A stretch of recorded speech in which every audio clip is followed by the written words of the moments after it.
Hello, and yes, welcome back to another video, guys. Now, today it's one of the big movies of the year, so I've come on here to talk about it, and that is Doctor Strange and the Multiverse of Madness. Now, before we get started, if you're worried about spoilers, if you haven't seen the movie yet, and you don't want anything spoiled, I'm going to do my normal. I'm going to do my best to review the movie without going into spoilers, because it's quite a hard movie to talk about without spoilers, to be fair. But I'm going to review it without the spoilers, and I'm going to give it my mark out of 10 like I normally do. And then I'm going to jump straight into spoilers. So, treat this as a normal video, one of my normal reviews. And then once I've given it a mark out of 10, I'm going to go into a spoiler section. And when we get to the spoiler section, I'm not going to put no pictures up of any characters, of any scenes. Because I don't want to risk people accidentally scrolling across and seeing pictures and stuff. So, yeah. The spoiler section will be very clear when we get to it. Also, if you do want to hear me go into this film in more detail, be sure to go check out my podcast, Off to the Movies. There's a link in the description. Me and my good friend Ryan knows more than me about Marvel and stuff, so we're going to have an in-depth conversation about it in this week's episode, so make sure you go check that out as well. But anyway, Doctor Strange and the Multiverse of Madness. This film finally hit cinemas after months and months of waiting, after getting a trailer at the end of No Way Home. And yeah, this film sees Doctor Strange travelling throughout the multiverse as he casts a forbidden spell that opens a doorway through the multiverse. And it's an interesting movie, and I don't really want to say anymore because I didn't really know much about the plot going into this one. All I knew is they were going to be travelling throughout the multiverse. And it was a good movie. But I will be honest, I am disappointed by this movie. I thought this was quite a disappointing movie. When I walked out the cinema, I was saying this, but I didn't want it to come across, I don't want it to come across super negative, because I do like this movie. I thought it was a good movie. And a few of my mates took it quite negatively when I walked out the cinema and was like, I thought it was good, I just wanted more. You know, I don't think it's bad, I just was expecting more, I wanted more, I had faith that this film would be better than it was.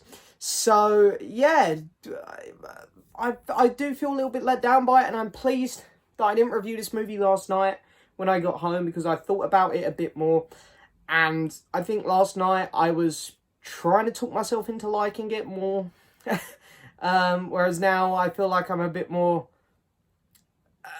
level-headed with the movie, and I can safely say that while it's a good movie and it entertained me and there are some amazing moments in it, it's quite a messy movie. But yeah, so it's a bit of a shame. I really didn't want to be saying this about this film, and I feel like because of things like No Way Home and The Batman both coming out so recent, No Way Home lived up to the hype, The Batman probably went above and beyond the hype, that it feels weird that we've now got another epic movie, superhero movie, and this one has fallen below the bar for me, which is a real shame. But anyway, there's still some amazing moments to this, so let's start off with the positives as always. I like to start on a good note. Benedict Cumberbatch and Elizabeth Olsen, as you can imagine, are incredible in this movie. They both are giving fantastic performances, and their two characters are easily the best things about this movie. They're probably the only two characters that actually get decent development, to be honest. But, you know, with each character, you can fully understand why they're doing things in this movie, and you don't necessarily get behind them all the time and root for them, but you can very much understand why they're doing the things they're doing. Next up, we got the effects, which were fantastic as always. You know, Marvel movies get a big old budget poured into them, and this movie looks fantastic for the most part. I've seen some people saying that the effects aren't great, and they will nitpick out one small scene, go, oh, that portal bit didn't look great, or that monster didn't look, and it's like, guys, like, you're picking out like the 1%, which maybe looked a little bit not great, I guess. I mean, for like 99% of this movie, the effects were fantastic. So, yeah, I'm not going to criticise them at all. The film looked great. The cinematography was really nice. And that's another thing I love about this movie is Sam Raimi. You can feel his presence bleeding through. I don't want to say it feels 100% like a Sam Raimi film, because it doesn't. But you can feel his style coming through with the gore and the horror aspects to it. Some of the cuts as well, there's a lot of, you see it in the trailer, so not a spoiler here, but you see like a lot of eyeball zoom-ins, which was pretty cool. So you can definitely feel Sam Raimi's presence just scattered over this movie, which I thought was really, really cool. Yeah, and you know, there are some big epic moments in it. You know, we were teased in the trailer with we heard a voice. I'm really trying not to go too near spoilers. We hear a voice of a certain old bald character from some older movies. And yeah, those big hype moments surrounding that part of the movie they were exciting.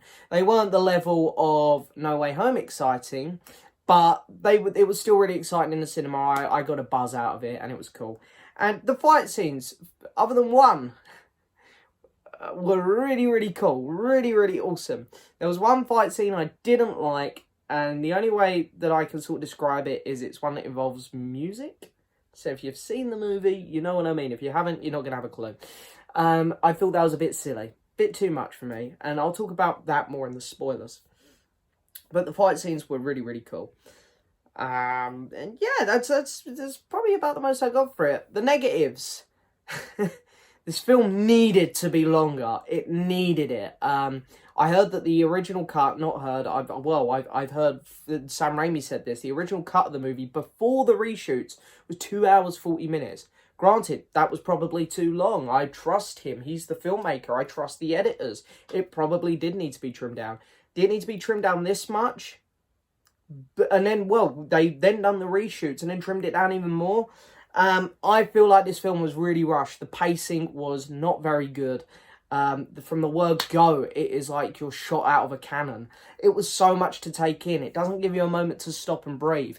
And that is where a lot of things with this film start to go wrong for me personally. Characters like American Chavez who come into it, and Rachel McAdams' character comes back, Dr. Christine Palmer, and you don't really get any moments at all in the first act with them that are grounded, where they're having you get a couple where they are having conversations, but it's just to push the plot. There's not much in there that makes you connect to these characters in the first act. It is very much, right, why are you here? Okay, you're here because of this. Right, bang, let's move to the next big event. Let's go here.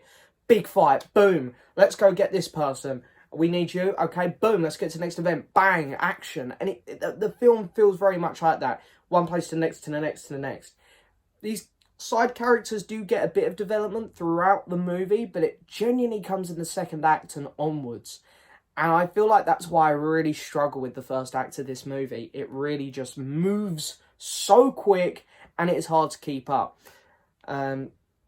So, yeah. And as I say, you know, the movie itself, it just needed an extra 20 minutes, I think, and a good 10 minutes of that should have been in the first act, because it really moves so fast and it's hard to keep up with. The second act was my personal favourite. The third act, the conclusion of the movie, yeah, it's good. It's good. I feel like, again, the most exciting part sort of happened earlier on, where the final act kind of feels a bit deflated a bit, I guess, but it's still good. It's entertaining. So yeah, overall, I did like this movie. It was good. You know, I'd say there's more good than bad in here for sure. I think just the big problem is it was too short for me, and because of that, some development of side characters was kind of chucked out, and the pacing was just so fast. So, yeah, I just feel like that one issue of the film being too short for me created a few problems. But there's a really good movie in here. You can see it trying to get out, and I think that's because of Sam Raimi and, you know, Benedict Cumberbatch and Elizabeth Olsen, who are also fantastic. So, yeah, overall, I'm going to give this film... I gave it a 7.5 on my Letterboxd score last night, but I'm going to try and be reasonable and think about how I'm going to look at this movie in a few months. And I'm going to go with 7 out of 10. I'm going to go see it hopefully again tomorrow in IMAX. And you never know, my opinion might change. I might like it more, or I might, hopefully not, but I might dislike it more. You know, it's one of those things, like when I went to see Black Widow for the first time, I remember coming out of there, Cloud 9, I loved it. I think I gave it an 8 out of 10 or something. Now, I've watched it about 4 times, it's more like a 6.5. So you never know. And then there are Marvel films which I didn't really care for on first watch, like the first Doctor Strange, I think I gave it a 6. And then I rewatched it a few nights back, and I'd give that like a 7 now. So, you know, it all depends on rewatches as well. So, yeah, got to keep that in mind, I guess. It's, as I said, it's more good than bad here for sure in this movie. I'm really trying to not sound super negative, because I feel like some of my friends the other night got the impression that I was being overly negative. But it's one of those things where I hold Marvel to a high standard that I don't, it's very rare they disappoint me. The last time they disappointed me, honestly, was Age of Ultron. So it's a bit weird to have another one now where I feel quite disappointed with them. But anyway, let's get into spoiler talk. So let's do it. So if you haven't seen the movie and you don't want to get it spoiled, go away. Go away. So the basic plot of this film I thought was good, but I've seen this plot before. Wanda wants to get American Chavez's powers. That's basically the plot, and she's willing to do anything to get them. Sounds pretty much like WandaVision, right? Agatha wanting to just get Wanda's powers? It's a very similar premise on the part. But anyway, you know, it works for the film, it does. And it's great to see Wanda finally go batshit crazy. I really love that. And I like the fact they didn't really mess about with it either. That's one thing I really loved about this film. How you really, from the word go, Wanda is just kind of like, okay, no, I want her powers. I'm going to take them. If you're going to get in my way, then I'm just going to have to stop. Well, I don't know if she was willing to kill Doctor Strange, but, you know, she was willing to kill a lot of bloody people in this movie. I know that much, because she does. She kills a lot of people. And that's the thing. If Wanda comes back, is she redeemable? Because I feel like she went way too far in this one. She killed a lot of people. Now, as I say, in terms of development of other characters, American Chavez, I want to give a shout out to the actress, whose name I'm going to butcher, so I'm just going to call her by her surname, Miss Gomez. She was really good in the role. She was fantastic. And there was inklings of a good character here. I think the problem is, until the second act, there's no development. The only conversation she has with Doctor Strange is when they're sitting in a coffee restaurant, in a cafe, or something, with Wong's there. And she just says something like, oh, these are my powers, blah, blah, blah. And then that's it. And it's like, okay, so we're all rooting for you and stuff because why? So it very much, you know, the develop. That's what I mean by the film could have been longer. We could have done with an extended scene there just to get some more, just to connect with her a bit more. And it's like that with a lot of characters. You know, Doctor Strange, he has a scene with Christine at the start, and it feels too short. It feels very brushed over. You don't really get time to explore those emotions enough with Doctor Strange, I don't think. And I think that's just where a lot of things for this movie sort of go wrong for me. But anyway, where should I go next? Let's talk about, let's go to the Illuminati stuff then, I guess, because that's what everyone wants to hear me talk about. So there was, I knew of all of them but two. So, you know, we all knew Professor X was in it. We'd all seen the Captain Marvel in the trailer. We knew that Doctor Strange's old mate was part of the Illuminati because they showed it in a TV spot. And we knew that Captain Carter was in it because they showed her in a TV spot. So it was exciting to see them all. And I must admit, including the two I haven't mentioned yet, I got the most excited when Patrick Stewart came out on screen, because it was very much that kind of feeling I got when I saw Andrew Garfield and Tobey Maguire in No Way Home of, oh my God, you know, it's, you know, a character I've watched in many films before and I've grown up with for a while now. So he had the coolest entrance for me. And then they done Black Bolt, who is the king of the Inhumans. And I've read a couple Inhumans comics, but I'm not super familiar with him. And then, my boy Jim, Mr. Fantastic. I love that. So he come out as Mr. Fantastic, and he looked great. He looked so great. And his entrance was cool as well. Yeah, so all the Illuminati stuff was really quite good, actually. And I did actually really like the way they all died super quick. It kind of showed how ruthless this movie was. I just sort of wish that, I don't know, Black Bolt and Mr. Fantastic had done a bit more, because it's like, Captain Marvel, we're going to see a movie with her again soon, but she's the last one standing. So it would have been cooler if Mr. Fantastic was maybe the last one standing, or Black Bolt, I think. But yeah, you know, the Illuminati stuff was still really good.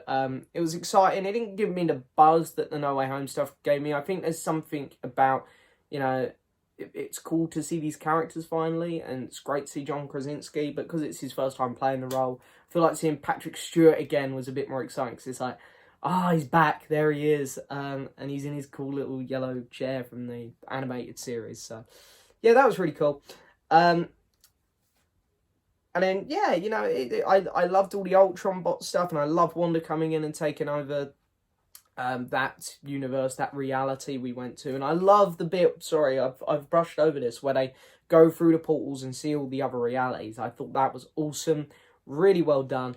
It'd be nice if in the TV show What If we went and got to spend a bit of time in those realities, because there's a couple cool ones we popped through there, I think, that I wouldn't mind spending some time in.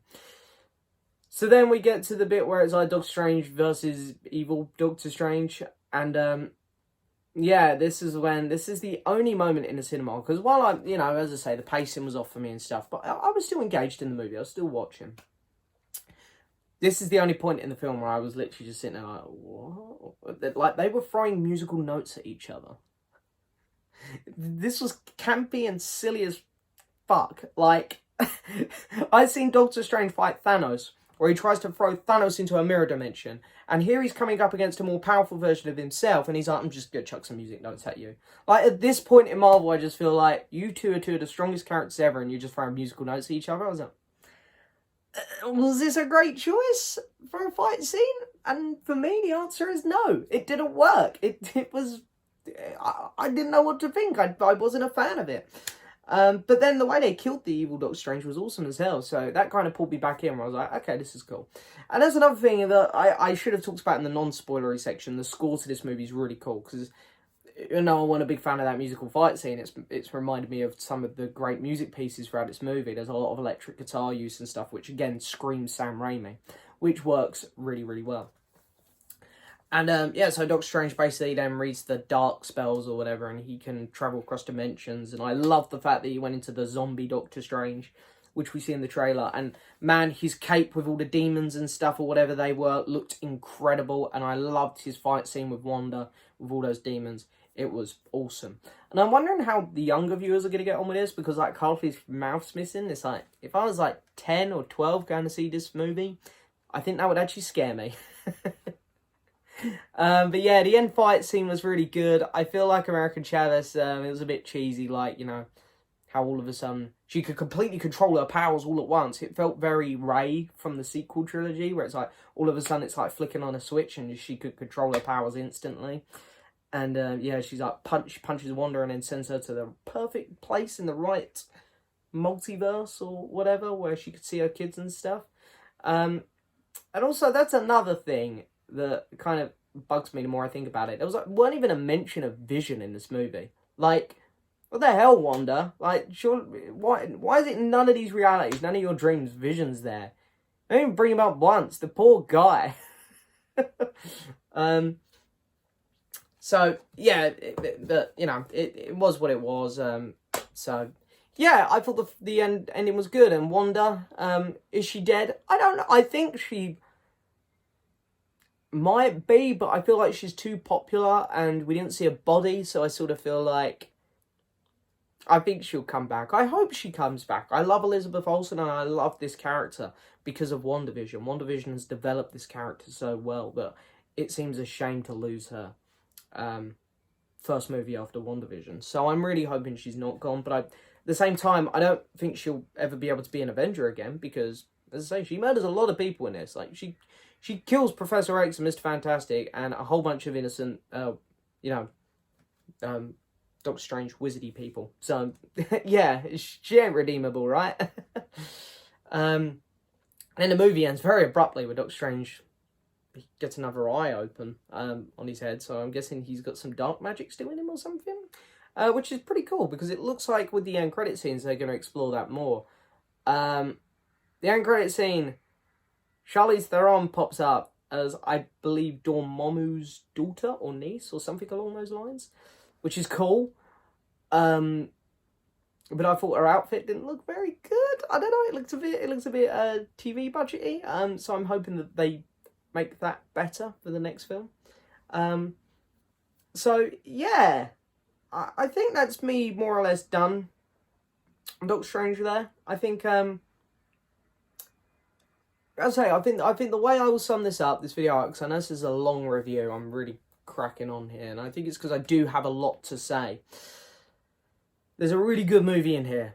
It is a good movie, but there's a really great movie in here, and I feel like because of the length of the movie, and I don't know if this is Sam Raimi or Marvel's decision to cut it down so much. I just feel like it needed to be longer, and it was just a couple little bits I weren't a fan on. Because if the film was longer, I think the pacing and the side characters' development would have been better. The only thing I genuinely wasn't a fan on really was the musical fight scene. I just wasn't a fan of that, and Charlize Theron's costume. Other than that, the rest of the movie works. Just needed to be longer, I think. So yeah, I'm very happy with a 7 out of 10. I'm happy with this movie. I like it. It's a good film. It's probably on the same level as the first Doctor Strange film for me. I think there are elements that I love about this one. It feels bigger and bolder, but I think the first one is more consistent. So it's weird. The things that I love about the first one don't work in this one, but the things I love about this movie, the first one doesn't have. So it's a weird one. It's a weird one. But overall, yeah, Doctor Strange and the Multiverse of Madness, it is a good time. It's a good movie, and I am looking forward to seeing it again. And I'm really looking forward to sitting down now, knowing what to expect, and hopefully being able to take it all in a bit more. Because as I say, it was so much to take in, and it moves so quick that it's an overwhelming film, I think, is a good way to sum it up as well. But anyway, there we go. That's my review of Doctor Strange and the Multiverse of Madness. I hope you have enjoyed as always. Don't forget to hit that subscribe button, like the video, leave a message, and as always, I'll see you next time for another video. Bye-bye.